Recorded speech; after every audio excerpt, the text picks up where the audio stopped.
إن الحمد لله نحمده ونستعينه ونستغفره ونعوذ بالله من شرور أنفسنا وسيئات أعمالنا من يهده الله فلا مضل له ومن يضلل فلا هادي له أشهد أن لا إله إلا الله وحده لا شريك له وأشهد أن محمدا عبده ورسوله اللهم صل وسلم على نبينا محمد وعلى آله وصحبه أجمعين يا أيها الذين آمنوا اتقوا الله حق تقاته ولا تموتن إلا وأنتم مسلمون يا أيها الناس اتقوا ربكم الذي خلقكم من نفس واحدة وخلق منها زوجها وبث منهما رجالا كثيرا ونساء واتقوا الله الذي تساءلون به والأرحام إن الله كان عليكم رقيبا يا أيها الذين آمنوا اتقوا الله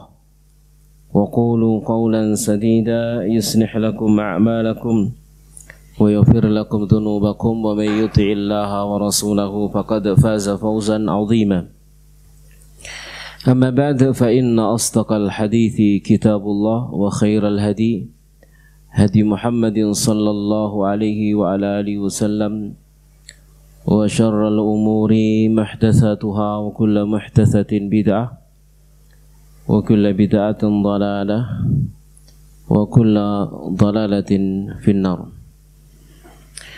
Jamaah sekalian rahimani wa rahmakumullahu ta'ala. Alhamdulillah kita bersyukur kepada Allah subhanahu wa ta'ala pada pagi yang berbahagia ini kita bisa hadir kembali. Kita akan melanjutkan pembahasan kita bi'idznillah dari pembahasan kitab Al-Wajiz fi Fiqh Sunnah wa Kitabil Aziz, yang pagi hari ini kita akan sampai pada pembahasan Ahkamul Haidhi wan Nifas, hukum-hukum haid dan nifas. Kita akan bahas tentang hukum-hukum haid dan nifas. Hukum-hukum haid dan nifas ini adalah fardu ain bagi setiap wanita untuk mengetahuinya. Mengetahui tentang hukum-hukum haid, nifas, istihadah bagi wanita adalah hukumnya fardu ain. Bagi laki-laki hukumnya apa? Bagi perempuan hukumnya fardu ain. Bagi laki-laki hukumnya fardu ain? Ya tergantung siapa dia kan gitu ya. Kalau dia masih jomblo, nggak punya anak, nggak punya istri, maka hukumnya adalah fardu kifayah. Kayak apa kan gitu ya maksudnya. Tapi kalau dia punya istri, maka itu jadi fardu ain untuk ngajari istrinya, menasihati istrinya. Dia punya putri, maka hukumnya fardu ain bagi seorang laki-laki untuk mengetahui dan mempelajarinya, untuk diajarkan kepada siapa? Putrinya. Ya, untuk ngajari putrinya. Maka dia harus mempelajari, jangan sampai kemudian dia keliru dan salah ya terhadap istri dan putri-putrinya. Maka penting bagi setiap kita untuk mempelajari pembahasan masalah ini. Berkata mu'alif, al-haid, yang dikatakan dengan haid huwa dammul ma'rufin dan nisa, yaitu darah yang dikenal menurut atau pada sisi kaum wanita. Wala hadda fi syar'i li aqalli wa aktsarihi, dan tidak ada batasan di dalam syariat bagi minimalnya maupun maksimalnya. Wa inna ma yarji'u fi ilal 'adah, akan tapi rujuknya kembali kepada kebiasaan. Ya, masing-masing wanita itu punya kebiasaan keluarnya. Ya, punya kebiasaan. Ada yang 8 hari, ada yang 6 hari, ya, ada yang mungkin 10 hari, ya, ada mungkin 12 hari. Kalau dalam mazhab Syafi'i maka dibatasi sampai 15 hari. Lebih dari itu dihukumi apa? Istihadah, kan begitu ya. Itu yang disebut dengan darah haid, yakni darah bulanan yang keluar dari farji kaum wanita. Dan itu adalah tabiat mereka, ya, itu adalah tabiat mereka, satu ketetapan dan ketentuan yang Allah Subhanahu wa taala telah tetapkan untuk mereka. Sementara wan nifasu nifas huwa dam adalah darah al kharij yang keluar bisa babil wiladah dengan sebab kelahiran, dengan sebab melahirkan. Wa aktsaruhu dan maksimalnya arba'una yauman selama 40 hari. Jadi maksimalnya adalah 40 hari. Jadi kalau misalkan seorang itu keluar darah nifas 10 hari berhenti, ya wajib dia sholat. Sudah wajib sholat. Kalau puasa wajib puasa. Ya, tapi kalau kemudian keluar lebih dari 40 hari, maka dilihat, dihitung lebih dari 40 hari setelah nifas ini jatuh kepada kebiasaan hari-hari di mana dia haid atau jatuh kepada kebiasaan di mana dia itu hari-hari suci. Kalau jatuh pada, dihitung ya, dari awal atau terakhir kali haid kapan, dihitung maju terus sampai selama melahirkan, dihitung, diperkirakan oh ini seharusnya jatuh pada hari-hari haid, maka dihukumi haid. Kalau kemudian ternyata jatuh di hari-hari nifas, di hari-hari suci, maka dihukumi darah istihadah. Nanti akan ada pembahasannya, ya. Sama sekali rahimani wa rahimakumullahu taala. Jadi paling banyaknya adalah selama 40 hari. Kalau itu darah wiladah, darah nifas. Salah sebagian masyarakat kita pokoknya ngenteni 40 dino. Padahal kadang sebelum 40 hari sudah suci. 30 hari suci, enggak wis pokoknya ngenteni 40 dino. Salah, ya. Maka dia tidak sholat selama 10 hari jadinya. Tatkala dia menunggu sampai 40 hari, enggak, nunggunya itu adalah nunggu sampai suci, maksimal 40 hari. Kurang dari 40 hari sudah suci, ya suci sudah. 20 hari suci. Kan begitu ya. Sama sekali rahmani wa rahmakumullahu taala.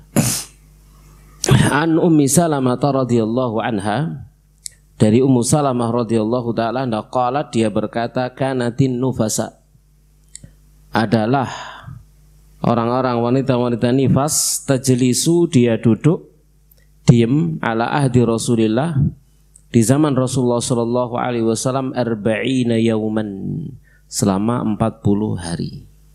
Jadi selama 40 hari dia maksudnya duduk itu duduk berhenti, tidak sholat.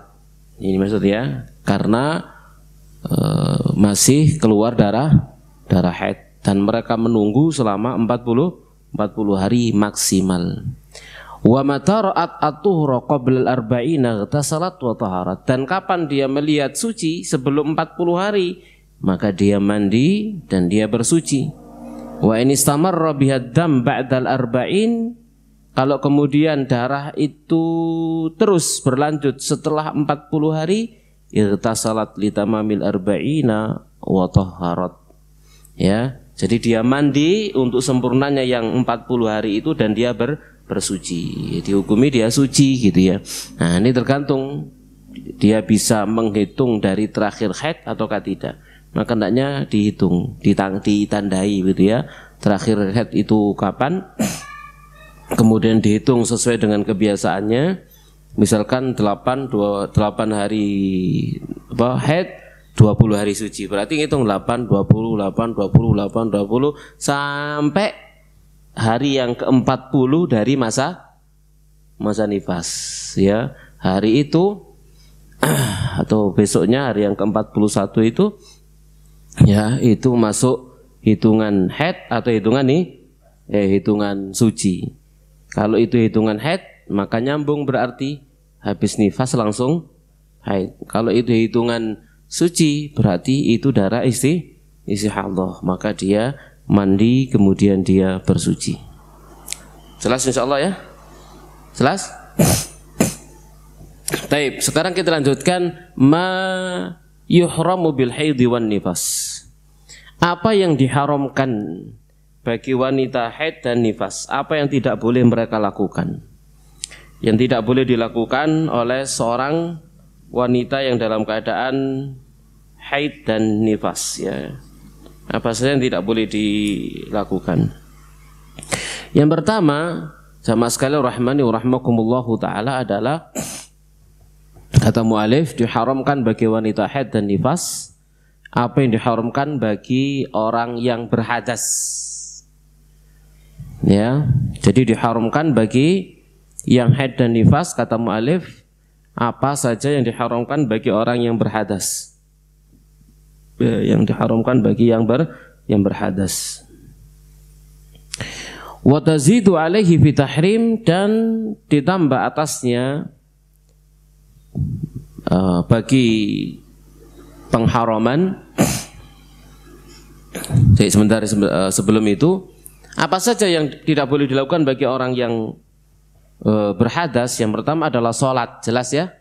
Satu berarti sholat. Ya. Jadi kan kita disebutkan oleh mu'alif di sini, yang diharamkan bagi wanita haid dan nifas adalah apa yang diharamkan bagi orang yang berhadas. Yang pertama apa? Sholat secara ijma. Jadi ijma para ulama bahwasannya haram bagi wanita haid dan nifas untuk sholat, baik fardunya dan sunnahnya. Ya, dan mereka para ulama itu sepakat bahwasannya gugur darinya kewajiban sholat dan dia tidak mengkodoknya. Tidak ada kodok sholat bagi wanita haid dan nifas. Tidak ada kodok sholat bagi wanita haid dan nifas jika dia bersuci. Ini berdasarkan hadis sahih riwayat Bukhari Muslim an Abi Sa'idin al-Khudri, dari Abu Sa'id al-Khudri radhiyallahu taala anhu. Ya, qala Nabi sallallahu alaihi wa ala alihi wasallam bersabda, "Alaysa idza hadat lam tusalli wa lam tasum?" Bukankah jika dia haid dia tidak sholat dan dia tidak berpuasa, maka fadzalika nuqsanu diniha, maka itulah kekurangan daripada agamanya, ya.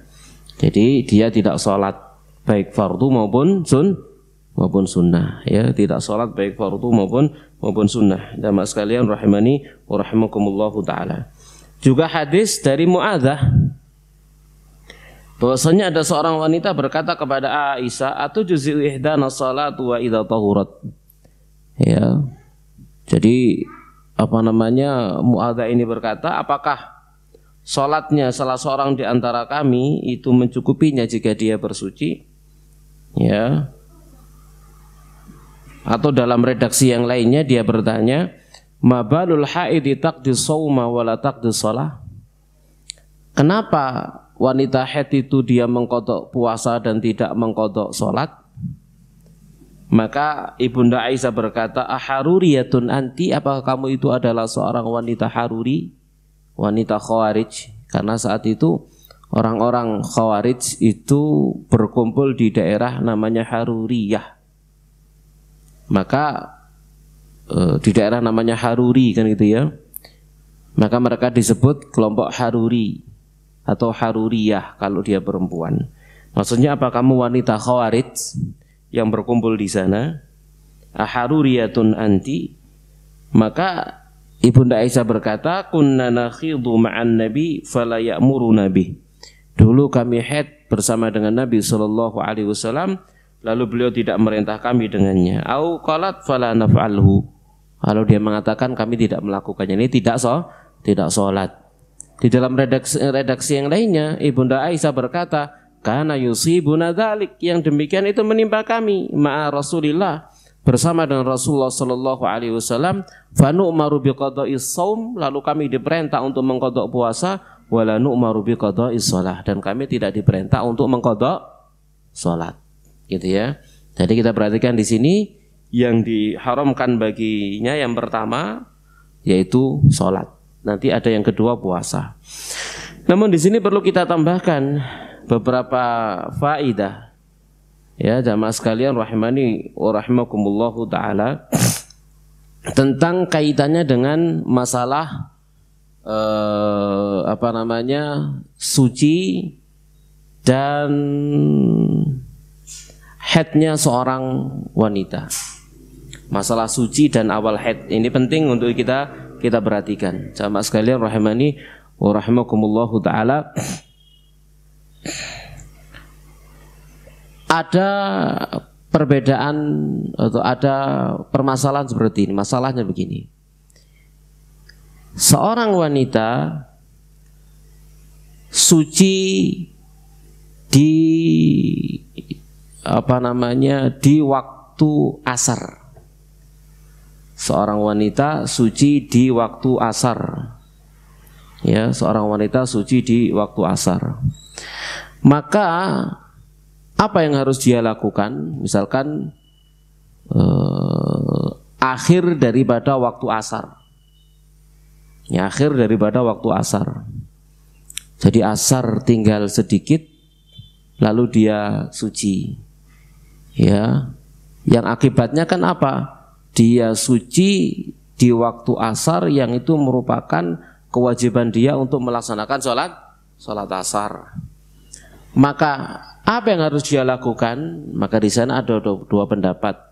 Maka dia wajib sholat asar dan sholat zuhur. Gitu ya.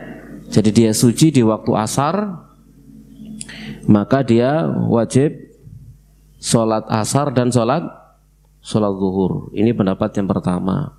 Lalu pendapat yang kedua mengatakan dia hanya wajib sholat asar saja.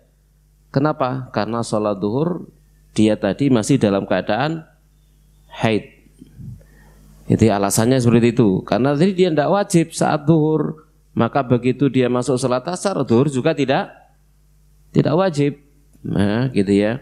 Namun pendapat yang pertama mengatakan enggak, karena sholatnya orang yang dalam keadaan uzur itu boleh menggabung antara zuhur sama asar. Maka tatkala dia suci di waktu asar, maka dia diwajibkan untuk sholat zuhur dan sholat asar jamak takhir, begitu. Apa maksudnya? Di jamak takhir. Sebagaimana orang yang karena ada uzur syar'i dia boleh mengakhirkan zuhur dilakukan di sholat asar. Ya, ini pendapat yang pertama ya. Jadi kalau pendapat yang kedua tadi itu enggak, karena zuhur itu dia sudah tidak wajib, maka dia hanya melaksanakan asarnya saja. Itu kalau benar-benar dia di waktu asar. Bagaimana kalau dia di akhir waktu, sehingga begitu dia suci sebentar lagi maghrib, suci kemudian maghrib, maka jawabannya berapa lama sucimu di waktu asar? Kalau sucinya itu di waktu asar itu mencukupi untuk sholat 1 rakaat, gitu ya, maka dia wajib mengqadha. Kalau menurut pendapat pertama berarti mengqadha zuhur dengan asar di waktu maghrib. Apa maksudnya? Kalau pendapat yang kedua, maka dia wajib mengqadha asar saja di waktu maghrib. Kenapa? Karena dia mendapati waktu pelaksanaan 1 rakaat di waktu asar. Karena Nabi SAW bersabda, man adraka raka'atan faqad adrakas shalah. Siapa yang bisa mendapati 1 rakaat, maka dia telah mendapati sholat. Maka siapa yang mendapati waktu akhir dari 1 sholat yang cukup 1 rakaat, berarti dia wajib. Ya, sholat itu wajib baginya. Itu kiasnya seperti itu. Bisa dipahami maksud saya? Paham nggak? Paham? Hah? Paham nggak? Insyaallah ya. Taib itu kalau waktu dia nifas, suci dari nifas. Sekarang yang berikutnya, kalau dia itu suci dari haid itu ya. Kalau kemudian berikutnya dia haid di awal waktu. Haid di awal waktu, misalkan zuhur. Ya, zuhur, dia masuk zuhur belum sempat sholat lalu haid, gitu ya. Dia belum sempat sholat lalu haid, gitu ya. Maka ini pun demikian. Kalau misalkan haidnya itu misalkan zuhur setengah 12, haidnya jam 12, tidak ada khilaf, tidak ada masalah itu.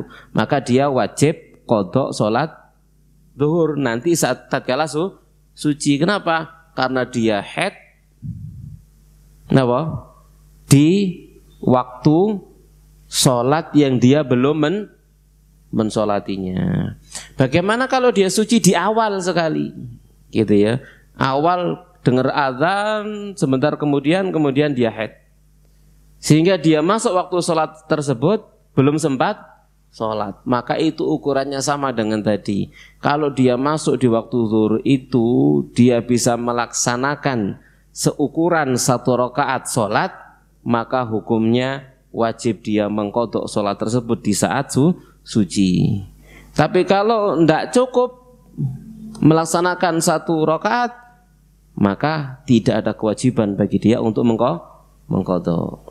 Paham maksud saya? Paham ya?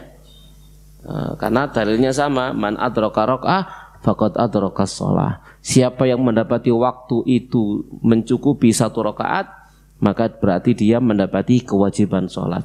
Tapi kalau dia tidak mendapati waktu tersebut yang mencukupi 1 rakaat, maka tidak ada bagi dia kewajiban sholat. Ya, jamaah sekalian, rahimani wa rahimakumullahu ta'ala. Jelas insyaallah? Paham ya? Nah.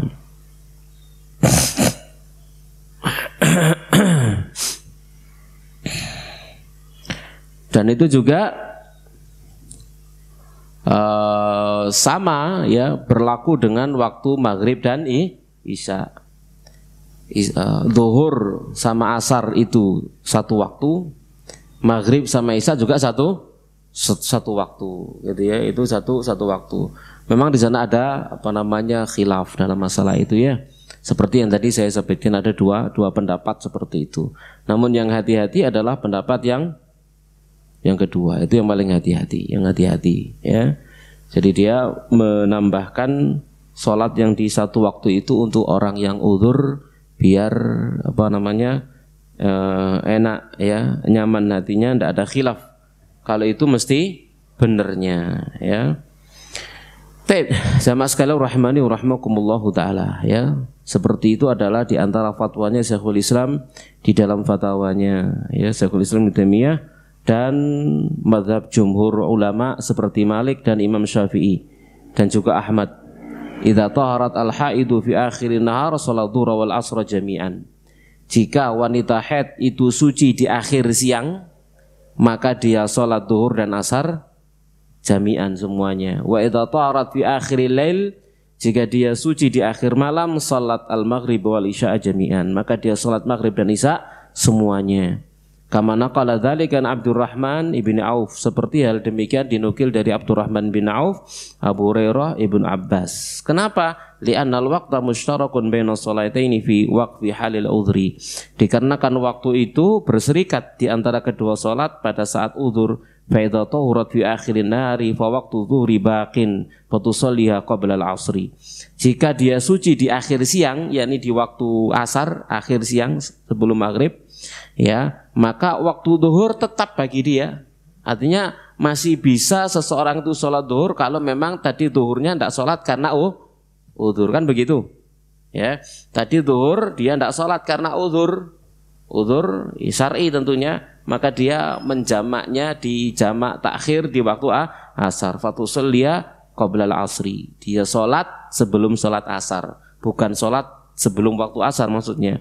Jadi tatkala dia sholat zuhur dan asar di waktu asar, maka zuhur dulu kemudian sholat asar. Kalau ternyata asarnya habis, gitu ya, asarnya habis, maka dia mengqadhanya di waktu maghrib. Jadi waktu maghrib maka dia sholat zuhur, asar dan maghrib ya. Seperti itu. Maka sama ya, idza taharat fi akhiril lail, jika dia suci di akhir malam, waktu maghrib baqin, maka waktu maghrib tetap. fi halil udhri, pada saat udhur, fatusalliya qabla isya, maka dia mensolatinya sebelum dia sholat isya. Nah, itu yang perlu diperhatikan ya jamaah sekalian rahimani wa rahimakumullahu taala.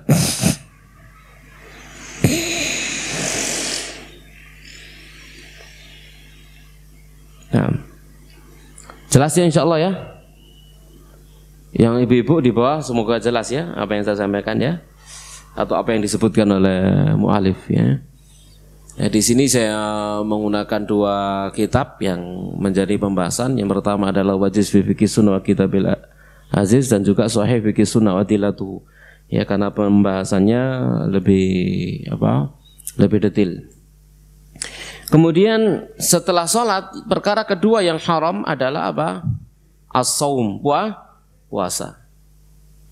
Jadi dia tidak boleh puasa. Ya, dia tidak boleh puasa. Ya, itu hadisnya tadi sudah kita jelaskan, fa nu'maru bi qadaa'is shaum wa la nu'maru bi qadaa'is shalah. Maka kami diperintah untuk mengqadha puasa, dan kami tidak diperintah untuk mengqadha salat. Ya, diperintah hanya untuk mengqadha puasa saja. Jamaah sekalian rahimani wa rahimakumullahu taala. Nah, sekarang di sini ada permasalahan. Idza taharatil haidu qabla al-fajri wa lam taghtasil fahal tasum. Jika wanita haid suci sebelum subuh, sebelum fajar maksudnya, ya, dan dia belum mandi, apakah dia berpuasa?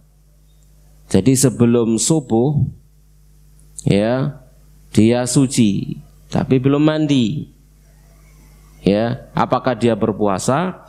Maka jawabannya adalah annal haida idza taharat qabla al-fajri wa nawat as-siyama sahha shaumuha. Wala yatawaqqaf sihhatu siyami 'ala al-ghusli bi khilafi sholati wa qaulul jumhur. Jika seorang wanita haid dia suci sebelum subuh dan dia niatkan puasa, maka puasanya sah. Ya. Dan keabsahan puasanya itu tidak berhenti pada mandi. Tidak harus mandi. Jadi misalkan di waktu sahur seorang wanita suci dari haidnya, yang dia dahulukan mandinya atau makan sahurnya. Sahur napa adus? Sahur dhisik gitu ya. Adus keri. Sama dengan pagi hari suami istri sebelum subuh dalam keadaan junub. Adus dhisik napa mangan sahur dhisik?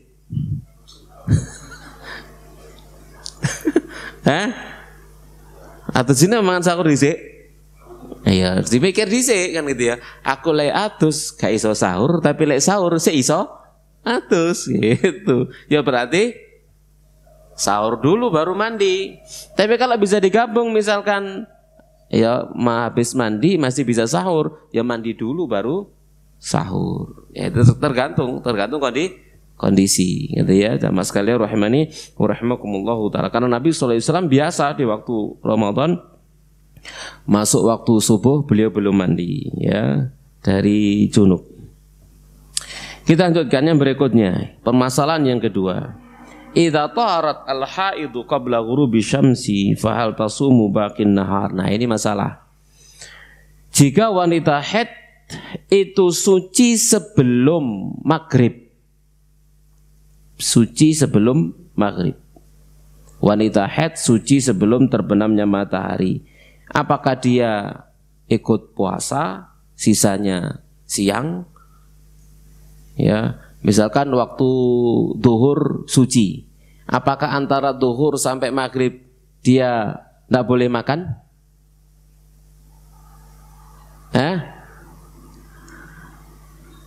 Tadi subuh sampai duhur haid, masih haid. Ternyata duhur suci. Waktu duhur suci, wanita berpuasa. Apakah saat dia suci di waktu duhur itu dia tidak boleh makan? Harus ikut puasa? Jawabannya apa? Boleh nggak?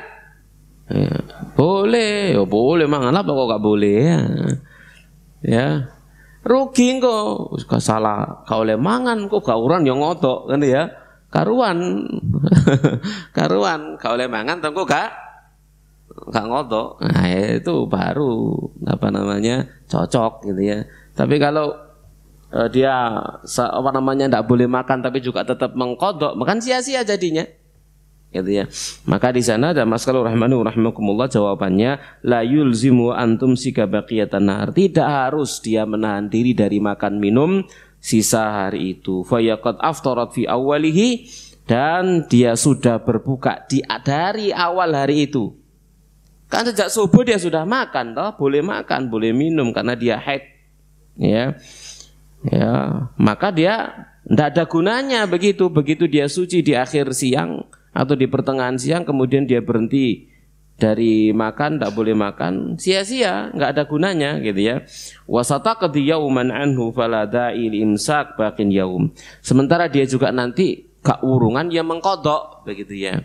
Maka tidak ada apa namanya, tidak ada motivasi apapun bagi dia untuk kemudian menahan diri dari sisa hari tersebut, ya. Fa'an Ibnu Juraij, dari Ibnu Juraij dia berkata, qultu, aku berkata li Atha kepada Atha, al-mar'atu tusbihu haidan thumma taturu fi ba'din nahar tatimhu, qala la hiya qadiyah, gitu ya. Jadi Atha ditanya, ya, wanita di pagi hari dalam keadaan haid, kemudian dia suci pada sebagian siang, apakah dia sempurnakan puasa? Jawabannya enggak. Kenapa? Ya qadiyah, karena nanti dia akan mengqadha. Jadi enggak ada gunanya. Enggak ada gunanya dia menahan diri dari makan dan minum. Jadi kalau sudah apa namanya, dari awal sudah tidak puasa karena udzur syar'i, ya sampai akhir enggak puasa. Itu sama dengan seseorang yang musafir. Dia safar, ya, kemudian di tengah safar dia mokel gitu ya, kan boleh mokel, boleh nggak mokel saat safar nandi nang Batu safar kemana ya, kalau jenengan kalau dari Malang ya nang Surabaya kan gitu ya, sudah lebih dari 80 kilo ya kan gitu ya, ke sana, maka punya pilihan antara berbuka atau tidak berbuka, asal gak diniati aku tak nang Surabaya engko mokel. Inna Allah ngerti isi hati manusia, niatnya duduk safar, niatnya mau mokel, niatnya bukan niat safar, niat mokel. Yang boleh itu kalau niatnya niat safar, bukan niat mokel. Sama dengan janjian sama istrinya awan-awan gitu ya, waduh ayo musafir musafir engko nyewa hotel. Ini tujuannya bukan safarnya kan gitu ya, mokele itu tujuannya. Nah, itu juga Allah Maha tahu isi hatinya ya. Itu tidak boleh kok pangeran kok diakali ya. Ya tidak boleh. Jadi sama dengan itu, begitu dia safar, saat safar dia mokel di tengah jalan, lalu balik pulang ke rumahnya, sampai di rumahnya menahan diri atau tetap makan? Ya tetap makan, boleh. Tapi ojo ngetok-ngetok no wong. Gitu ya. Kenapa? Jadi fitnah ya, jadi fitnah ya.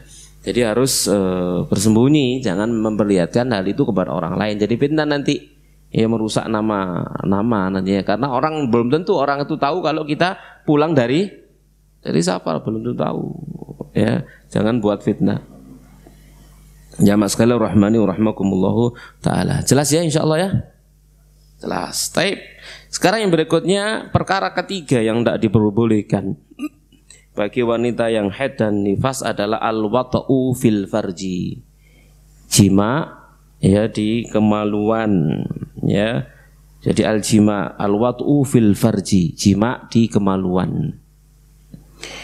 Jadi wat'ul haid fil farji yani al-jima la yajuz bittifaqil a'immah. Menggauli wanita haid itu di kemaluan maksudnya, maka tidak boleh berdasarkan kesepakatan para ulama. Yang dimaksud di situ adalah iltiqaul khitanain, mempertemukan dua khitan. Itu enggak boleh. Itu ya, mempertemukan dua khitan itu yang tidak boleh berdasarkan kesepakatan para ulama.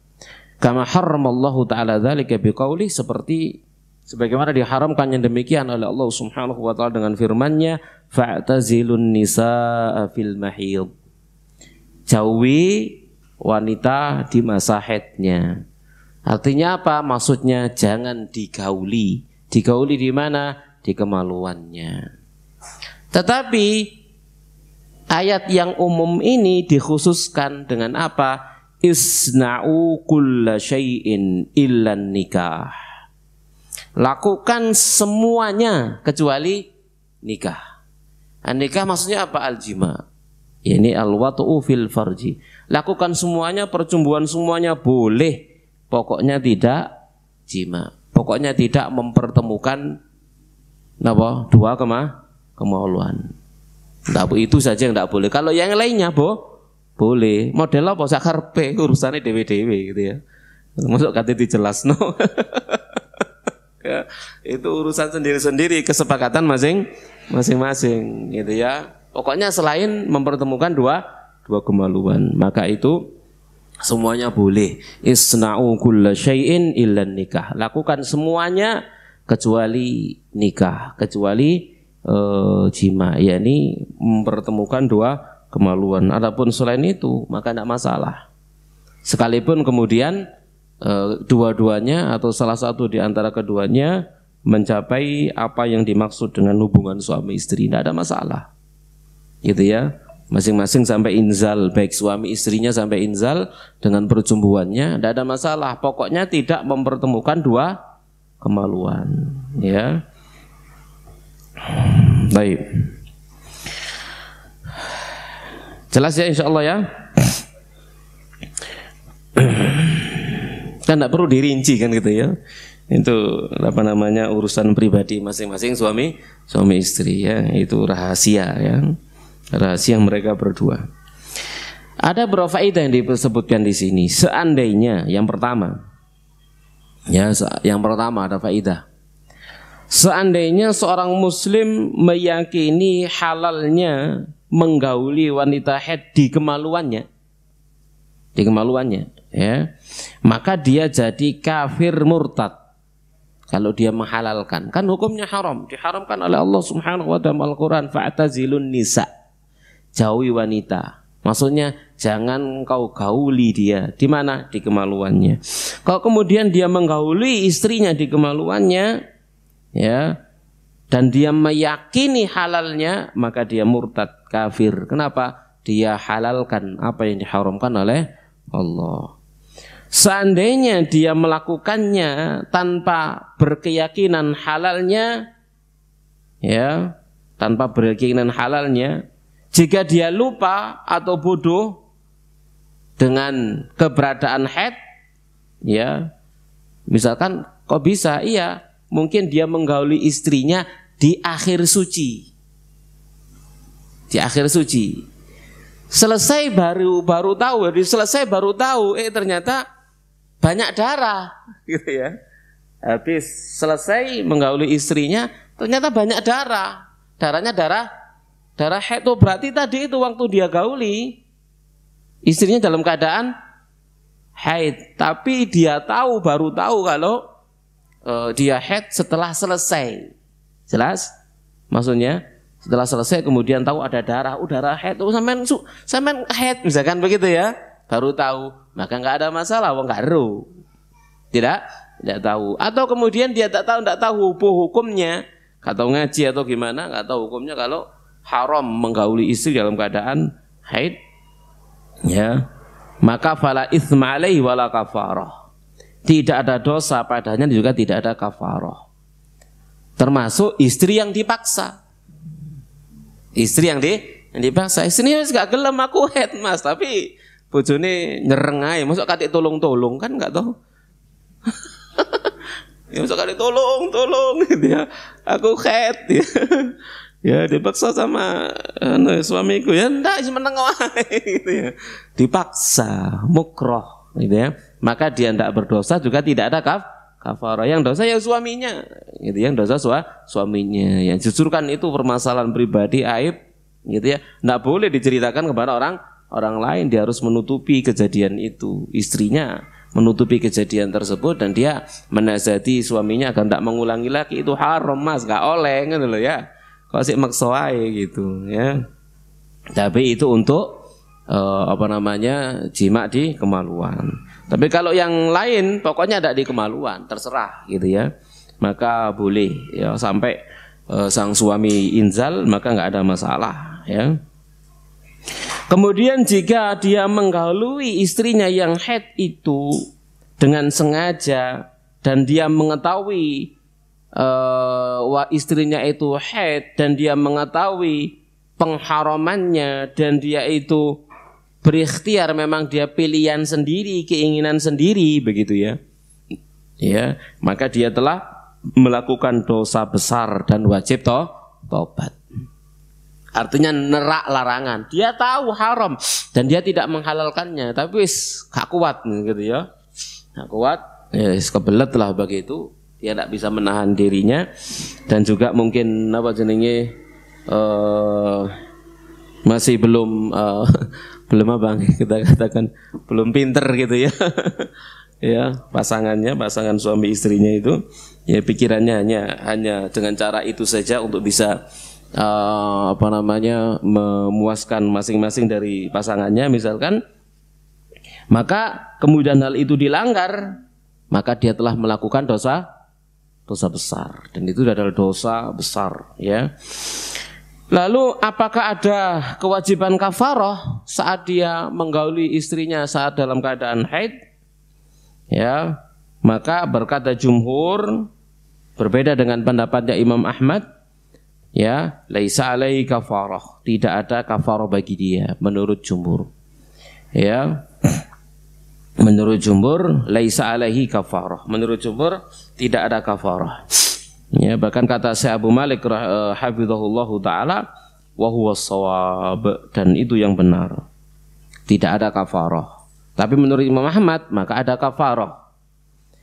Ya, yaitu dengan hadis Ibnu Abbas dari Nabi sallallahu alaihi wasallam fil ladzi ya'ti imra'atahu wa hiya haid, tentang seorang suami yang mendatangi istrinya dalam keadaan haid. Ya, Nabi dia mengatakan ya tasaddaq bidinarin aw nisfi dinar, bersedekah dengan dengan 1 dinar atau setengah dinar. Dan ini didhaifkan. Dan hadis ini adalah hadis dhaif. Dia didhaifkan. Jamaah sekalian rahimani wa rahimakumullahu taala. Ya, didhaifkan hadis ini. Ini menurut yang dikatakan oleh siapa namanya Syekh Abu Malik dalam Sahih Fiqh Sunnah wa adillatuhu gitu ya. Karena hadisnya dhaif. Hadis riwayat Abu Dawud dan Nasa'i. Namun dalam kitab yang kita jadikan rujukan awal yaitu kitab Al-Wajiz fi Fiqh Sunnah wa Kitabil Aziz, kita baca berkata Imam Nawawi rahimahullah di dalam Syarah Muslim, walau i'taqada muslimun hilla jima'il haid fi farjiha sara kafiran murtaddan. Jika seorang muslim berkeyakinan halalnya menggauli wanita yang haid pada kemaluannya, maka dia kafir murtad. Kalau dia menggauli istrinya yang sedang haid lalu yakin ini halal padahal haram, dia menghalalkan apa yang diharamkan, maka dia kafir murtad. Walau fa'alahu insanun, dan seandainya dia seseorang melakukannya ghairu mu'taqidin hillahu, tanpa dia meyakini kehalalannya, fa in kana nasiyan aw jahilan biwujudil haidi aw jahilan bitahrimihi aw mukruhan fala itsma alaihi wala kafarah. Jika dia lupa atau dia jahil akan keberadaan haid atau bodoh dengan haramnya, atau dia dipaksa, maka tidak ada dosa padanya dan tidak ada kafarah. Tidak ada dosa dan juga tidak ada kafarah. Kata Imam Nawawi, wa in wata'aha amidan aliman bil haidi wat tahrimi mukhtaran faqad irtakaba ma'siyatan kabiratan. Dan jika dia menggaulinya dengan sengaja, mengetahui istrinya sedang haid dan dia mengetahui haramnya menggauli istri saat dia sedang haid, dan dia itu pilihan sendiri tidak terpaksa, maka sungguh dia telah melakukan dosa besar. Nassa Syafi'i ala annaha kabirah. Imam Syafi'i telah menetapkannya secara nas, ia adalah dosa besar. Wa tajibu alaihi taubah, dan wajib baginya tobat. Wa fi wujubil kafarati qaulan, Tentang wajibnya membayar kafarah ada dua pendapat. Ini kata Imam Nawawi rahimahullah ta'ala, karena memang ada khilaf. Khilafnya diambil dari mana? Dari dalilnya. Dalilnya itu tidak disepakati akan kesahihannya. Satu mengatakan dhaif, satu mengatakan tidak dhaif, hasan ataupun sahih. Gitu ya, hasan ataupun sahih. Kata Syekh Abdul Adzim Badawi, qultu, ku katakan, beda dengan pendapatnya Syekh Abu Malik. Wal qaulur rajih, pendapat yang rajih menurut beliau. Perhatikan perbedaan pendapat. Kalau Syekh Abu Malik dalam kitab Sahih Fiqh Sunnah wa Adillatu mengatakan yang rajih adalah dhaifnya. Tapi kalau Syekh Abdul Adzim Badawi rahimahullah wa hafizahullah, wal qaulur rajih, pendapat yang rajih wujubul kafarah, wajibnya kafarah. Kalau tadi tidak wajib. Kalau Syekh Abdul Badawi mengatakan wajib. Li hadis Ibnu Abbas, dalilnya sama. Karena hadis Ibnu Abbas radhiyallahu anhu dari Nabi SAW, bila ya'ti imra'atahu wa haid, tentang orang yang mendatangi istrinya dalam keadaan haid, qala yatasaddaq bidinarin aw nisfi dinar. Dia bersedekah satu dinar atau setengah dinar. Hadis ini sahih menurut beliau. Hadisnya apa? Sahih menurut beliau. Hadis riwayat Abu Dawud, Nasai dan Ibnu Majah, ya. Tidak Abu Dawud, Nasai dan Ibnu Majah, ya. Jadi perhatikan dari penilaian hadis, yang satu mengatakan dhaif sehingga tidak berpendapat dengannya, yang satu mengatakan sahih sehingga berpendapat dengannya. Ya, maka wa takhir fil hadis, maka pilihan di dalam hadis itu raji' ila tafriq baina awalid dam wa akhirih. Jadi di sana kan dalam hadis tadi itu dia membayar kafarah satu dinar atau setengah dinar. Kapan satu dinar, kapan setengah dinar? Begitu ya. Maka di sini disebutkan oleh Syekh Abdul Adzim Badawi rahimahullah, yaitu dibedakan baina awalid dam wa akhirih, antara awal darah dan akhir darah. Lima ruya an Ibni Abbas mauqufan, berdasarkan apa yang telah diriwayatkan dari Ibnu Abbas secara mauquf, sahih mauquf, riwayat Abu Dawud, sahih mauquf menurut beliau, in asaba fi faurid dam tasaddaqa bidinar. Kalau dia menggauli istrinya di awal haid, dia awal memancarnya darah, maka dia bersedekah sedinar. Wa in kana fi akhirih fanisfu dinarin. Kalau dia menggauli istrinya itu di akhir darah, akhir-akhir haid, maka dia bersedekah setengah dinar. Larang ya. Sak dinar niku sama dengan 4,25 gram emas 24 karat. Ya. Berarti dia harus sedekah emas 24 karat 2/4 dinar. Nggih. 2/4 gram 2/4 gram itu lek setengah dinar, ya. Jadi kalau dia membayar dia menggauli istrinya di awal haid sedekah 1 dinar 4,25 gram emas, lek 1 juta kan ketok ya, petang juta 250 ngono ya. Dendai. Dia bayar 4.250.000 ya. 1 juta ya. Dianggap 1 juta lah ngitungnya cek gampang ya. Udah kadek 187 wangel wis ngitungnya ya. 1 juta gitu ya. Ngitungnya gampang. Kalau dia menggauli istrinya di akhir haid, berarti dia setengah dinar, separuhnya. Ya, separuhnya. Berarti pinten? 2.250.000 ya, larang ya. Mungkin itu dilanggar ya.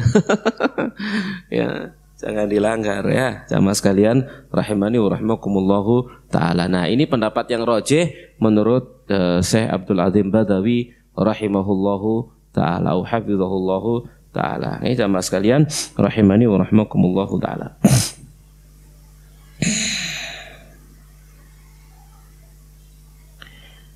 Baik. Kemudian di sini disebutkan juga, kita tambahkan sebagai faedah, yaitu alladzi yumna'u minal istimta'i bil haid wal farju faqat, yang dilarang dari bersenang-senang dengan wanita haid itu adalah kemaluan saja. Itu yang dilarang. Ya, yang dilarang itu, yakni iltiqaul khidanain, pertemuan dua kemaluan saja, itu yang dilarang. Fali zauji, maka bagi sang suami ayyatalazzadza min imra'atihil haidhi bi kulli syai'in ma 'ada al-ilaji fil farji. Ya. Mohon maaf, apa jenenge pembahasan fikih kan harus napa? Jelas dan tidak boleh malu ya. Innallaha la yastahi minal haq. Allah tidak malu menyampaikan kebenaran. Ya, cuman tidak boleh vulgar, narek cili-cili ini rotok repot ini. Kecuali kan narek cili kena ya. Maka boleh bagi seorang suami untuk berledat-ledat ya dengan istrinya yang sedang haid dengan segala sesuatu selain ilat, selain apa ilatnya, selain bersenggama di kemaluan. Dan dalilnya adalah hadis Anas, yaitu kala turun firman Allah aitazilun nisaa fil mahid, maka Nabi sallallahu alaihi wasallam bersabda isna'u kulla syai'in illa nikah, lakukan segala sesuatu kecuali senggama, gitu ya. Juga hadis dari sebagian istri-istri Nabi sallallahu alaihi wasallam dalam hadis sahih riwayat Abu Dawud, ya, kana idza arada minal haidhi syai'an, adalah jika seseorang itu menginginkan dari istrinya yang sedang haid sesuatu, alqa ala farjiya thawban, maka dia letakkan, tutupkan di atas kemaluannya, ditutupi dengan kain. Ya, pokoknya ndak di kemaluannya, ya. Selainnya gitu, pikir dewe lah gitu ya. Dibayangno dewe-dewe. Baik. Qultu ku katakan wa aqma ya yuta'ayyadu bihadzal qaul haditsu Masruq annahu qala li Aisyah inni uridu an as'alaka an syai'in wa ana astahi. Faqalat inna ma ana ummuka wa anta ibni. Faqala ma lirrajuli min imrati wa ya haid, qalat lahu kullu syai'in illa farjuha. Ya. Jadi kata mu'alif, kata Syekh Abu Malik ya, mengatakan perkara yang paling kuat yang dengannya menguatkan pendapat ini adalah hadis Masruq. Masruq ini pernah bertanya kepada Ibunda Aisyah, saya ingin bertanya kepada Anda tentang sesuatu tapi saya malu. Laki-laki bertanya kepada perempuan tentang masalah ini, kan begitu ya. Maka Ibunda Aisyah menjawab, aku itu ibumu dan engkau adalah anakku, kan begitu maksudnya. Karena ummatul mukminin, istri Nabi kan ummatul mukminin, ibunya orang-orang mukmin ya. Maka dia menjawab Masruq, pertanyaan Masruq, aku itu ibumu dan engkau adalah putraku. Maka Masruq berkata kepada Ibunda Aisyah, ya apa yang boleh bagi seorang suami dari istrinya yang dia sedang dalam keadaan haid? Maka Ibunda Aisyah mengatakan, lahu kullu syai'in illa farjua, boleh baginya segala sesuatu kecuali kemaluannya. Ini sakarepmu wis ngono lho, dipikir dewi sesuai dengan apa kesepakatan suami istri ya. Apa sing oleh ya monggo sakarepe, pokoknya tidak kemaluan. Nah itu maksudnya tidak kemaluan itu tidak mempertemukan kemaluannya. Yang lainnya harus dipikir sendiri.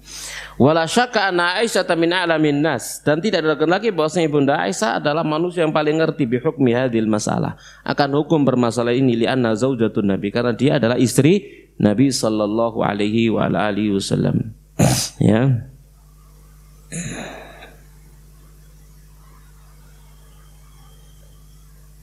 Nah, kemudian pembahasan yang ketiga yang perlu kita jelaskan masih berkaitan dengan haid, yaitu jika seorang wanita, seorang istri yang haid itu suci, maka tidak halal bagi suaminya untuk menggaulinya kecuali jika dia telah mandi. Ya, suci halal ke susu adus dhisik. Ya, itu ya. Mandi dulu baru digauli. Engko adus maneh, gitu ya. Ojo ngomong mesisan, Mas. Timbang aduse ping pindho. Ya, sepisan ae kan itu ya. Saiki gitu ya, wis ket aku wis suci Mas, misalkan saiki ae gitu ya. Engko aduse rekap. Ya, enggak boleh. Jadi suci dari haid maka dia harus mandi Setelah mandi baru digauli. Jadi harus mandi dulu, gitu ya. Harus mandi dulu. Kenapa dibahas? Mungkin barangkali ada wanita yang ya, yang suaminya ke susu mendapati istrinya dalam keadaan suci, wes langsung aja dilabrak begitu ya.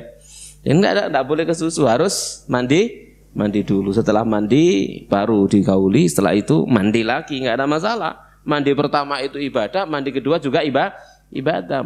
Dua mandi itu berpahala, gitu ya. Sama sekali rahmani wa rahimakumullah. Dan dua mandi itu hukumnya wajib. Dan amal wajib itu pahalanya besar.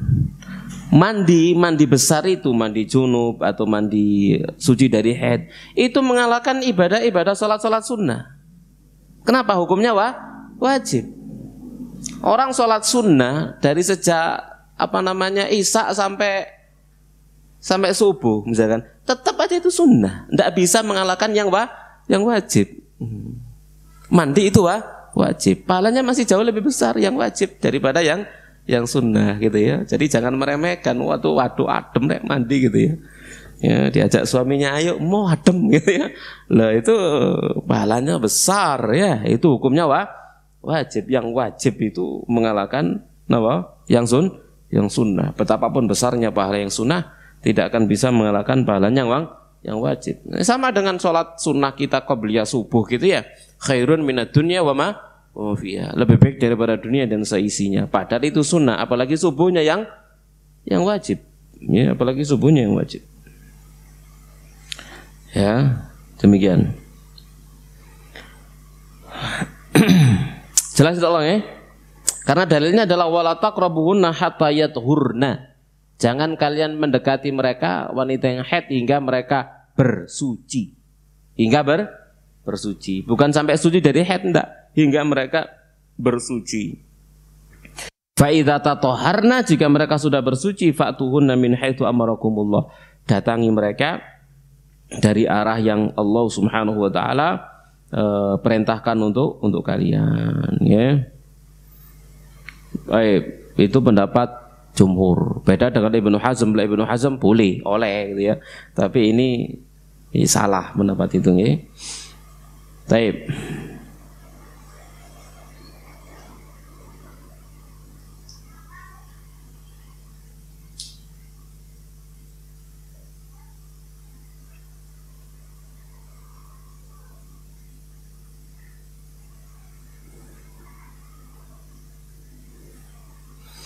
Nah,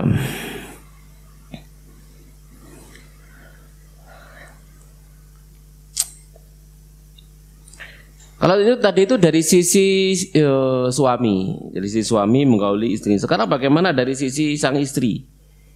Alal haid, boleh bagi wanita yang sedang haid antam tani'a min zaujiha idza arada jima'iha.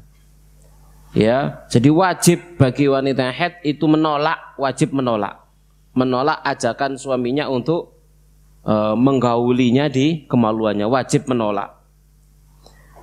Lakin akan tapi idza ghalabat ala amriha fala syai'a 'alaiha. Tapi kalau dia kalah, nolak wis diserempeng ae gitu ya, kalah kira kan gitu ya, maka fala syai'a 'alaiha. Tidak ada dosa atasnya, wa tastaghfirillah. Dia cukup beristighfar mohon ampun kepada Allah. Tidak ada dosa bagi dia, tidak ada kafarah bagi dia, ya.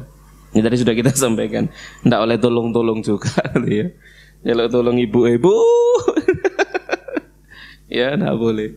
Misalkan tinggal serumah dengan orang tuanya, tidak boleh teriak-teriak. Semoga jelas ya.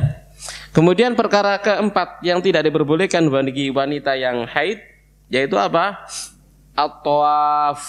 Tawaf.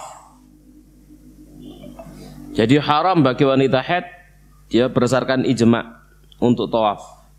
Berdasarkan hadis Ibunda Aisyah, anna lamma hadat fil haji, tatkala dia haid di dalam ibadah haji, qala lahan nabi, maka Nabi SAW bersabda kepada dia, if'ali ma yaf'alul hajju ghaira alla tatufi bil baiti hatta tathuri. Lakukan apapun yang dilakukan oleh orang yang beribadah haji, hanya saja jangan kamu tawaf di Ka'bah sampai kamu suci. sampai kamu suci. Jelas ya insyaallah. Baik. Yang selanjutnya perkara-perkara yang boleh dilakukan bagi wanita haid.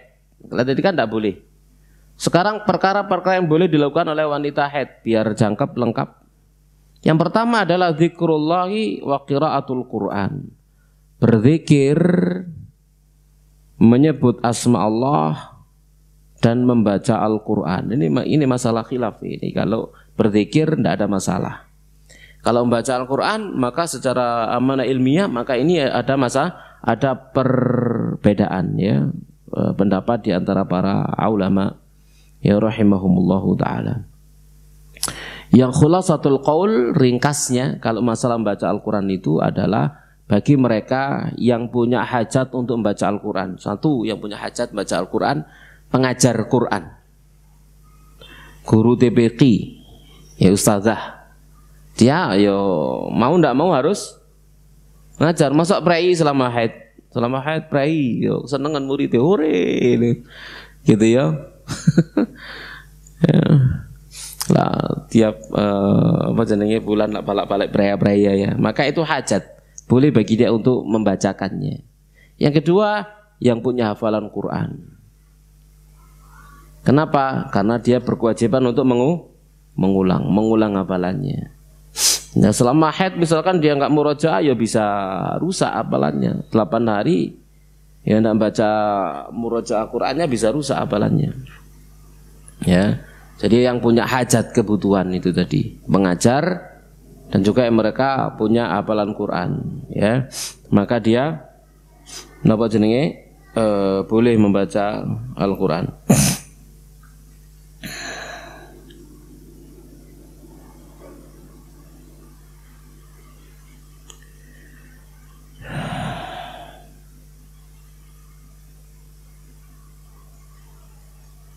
Yang kedua adalah as-sujud. Yang boleh adalah perkara kedua yang boleh dilakukan oleh wanita haid adalah sujud saat mendengar ayat sajadah.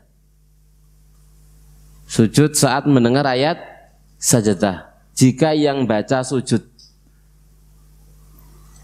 Jika yang baca sujud misalkan suaminya lagi baca Quran, dia mendengarkan begitu ya.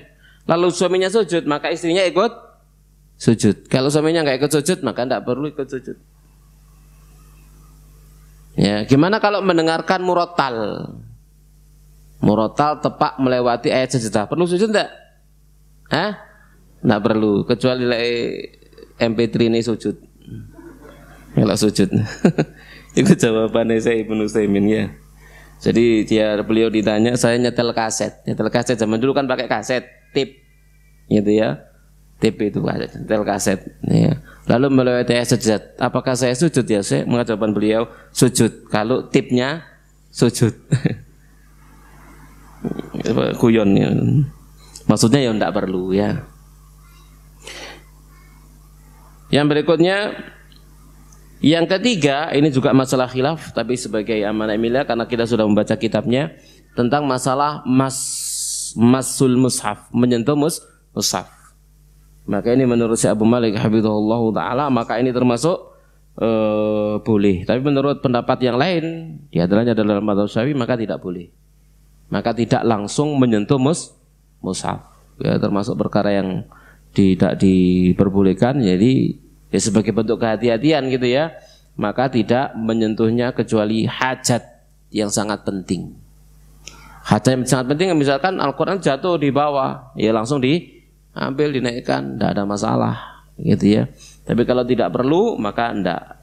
Misalkan dia wanita yang sedang mengajar, maka dia suruh anak santrinya yang buka-buka sendiri. Dia tidak perlu buka, dia menyimak atau memperdengarkan bacaannya tanpa dengan menyentuhnya.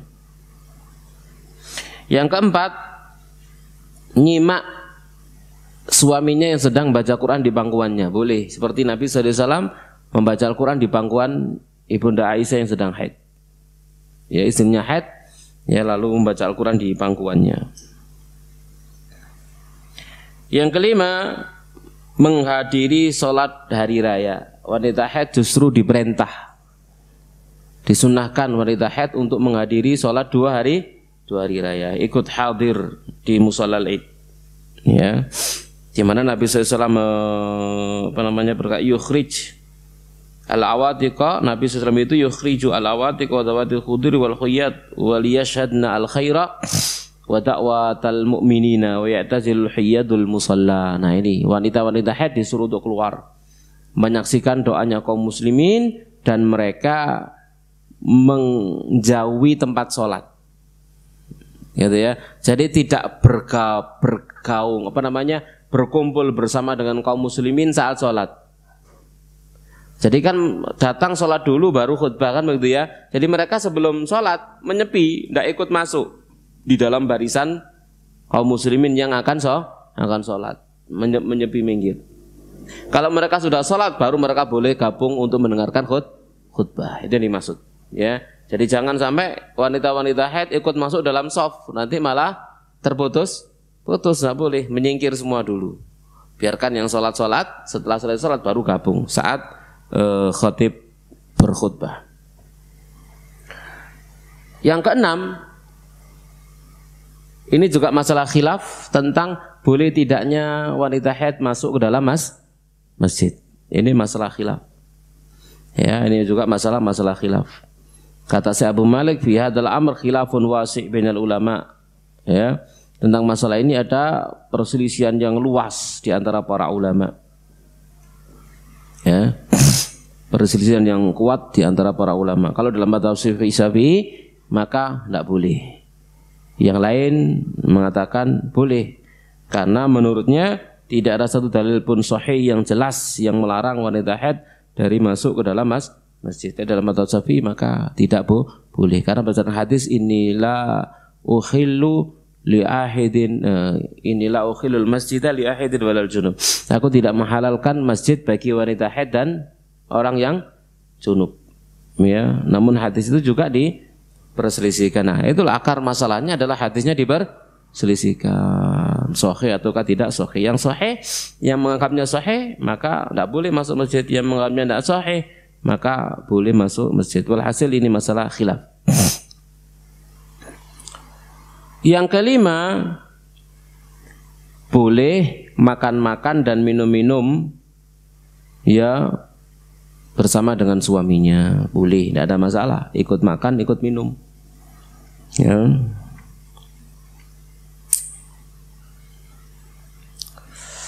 Yang ke-8, khidmatul mar'atil haid li zawjiha. Wanita haid melayani suaminya, berkhidmah kepada suaminya, tidak ada masalah. Kenapa dibahas? Karena dulu di zaman jahiliyah wanita haid itu kalau haid maka mereka menyepi di rumah tersendiri, tidak gabung bersama dengan keluarganya. Ya, maka itu dihilangkan. Jadi wanita haid, ya, yang haid itu di kemaluannya, tidak tangannya, tidak kakinya, ya, tidak anggota tubuh yang lainnya. Ya, jadi dia boleh bergaul, berkumpul bersama dengan saudaranya. Dan juga yang ke-9 yaitu tidur, ya jelas ya, tidur bersama dengan suaminya satu selimut, ya, tidak masalah, tidak apa-apa kan itu ya, tidak apa-apa, ya, tidak ada masalah. Bahkan lebih dari itu kan juga tadi sudah dibahas, tidak ada masalah. Ya, demikian jamaah sekalian rahimani wa rahimakumullahu taala. Jadi itu tentang hukum haid, dan masuk di dalamnya semua tadi itu nifas, gitu ya, secara ijma.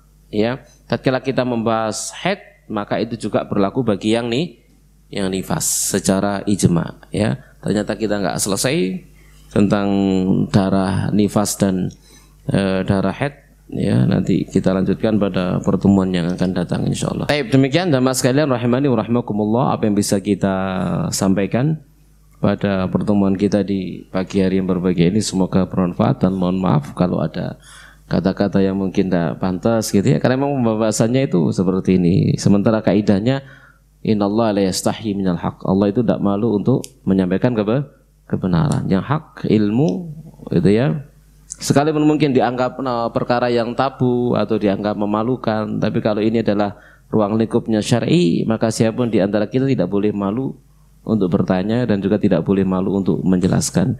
Namun tentunya dengan koridor, dengan bahasa-bahasa yang harus dienggerak gitu ya, nggak oleh dengan vulgar kayak di pengajian luar-luar sana, masya Allah ya, kita mendengarkannya malah jijik.